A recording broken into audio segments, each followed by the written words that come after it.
soir, nous sommes en ville de Goma, mesdames et messieurs, que vous soyez dans le monde. Il est pratiquement 18h33 en ville touristique de Goma. Vous savez, nous avons fait une tournée dans la capitale de la province du Nord Kivu, où depuis 4 heures de ce dimanche 26 janvier 2025,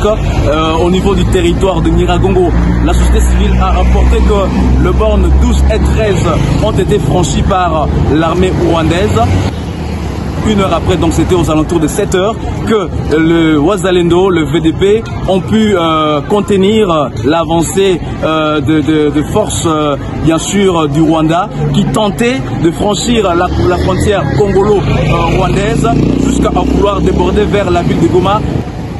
L'armée congolaise a pu maintenir cette avancée de cette armée qui a été pointée du doigt bien sûr par la société civile. Il faut retenir déjà que toute la ville de Goma, on a observé une paralysie des activités, surtout plus dans la partie nord de la ville de Goma. Les activités ne sont pas déroulées comme d'habitude.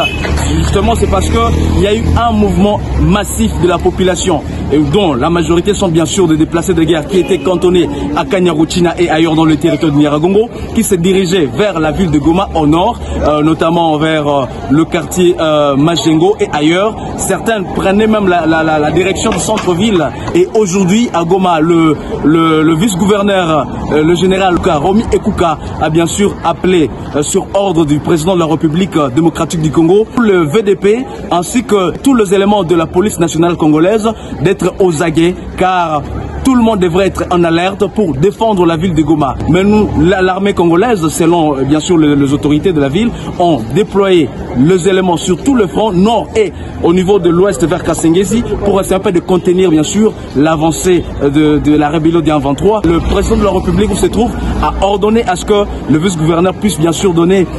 l'ordre à tous les éléments de la police nationale congolaise, à l'armée congolaise également, mais également à ceux-là qui sont appelés le VDP, le volontaire pour la défense de la patrie, de rester aux aguets et de défendre l'avancée et de défendre la ville touristique de Goma contre cette attaque qui s'est observée bien sûr dans le territoire de Nyiragongo, qui a été contenue bien sûr par l'armée congolaise. Donc, chers téléspectateurs, il est très important de vous spécifier qu'aujourd'hui, l'avant-midi bien sûr, il y a les bombes selon le cadre de camps déplacés de guerre ont énuméré qu'il y a eu plus ou moins 6 bombes qui ont été larguées dans le camp de déplacés de guerre de Roussaï 1 et 2. Nous sommes ici dans le territoire de Nyiragongo où on a enregistré plus de 20 personnes qui ont péri dans l'explosion bien sûr de ces bombes qui jusque-là, le cadre de ces camps de déplacés de guerre n'ont pas encore identifié la provenance de ces bombes. C'est une situation que le cadre ont déploré, et à Roussaï 1 et 2, il a été enregistré également un mouvement massif de déplacés de guerre bien sûr qui ont quitté leur camp de Roussaï 1 et 2 pour se diriger dans d'autres quartiers bien sûr de la ville de Goma, notamment dans le quartier Mugunga, également dans une bonne partie du quartier Keshero ici en ville de Goma.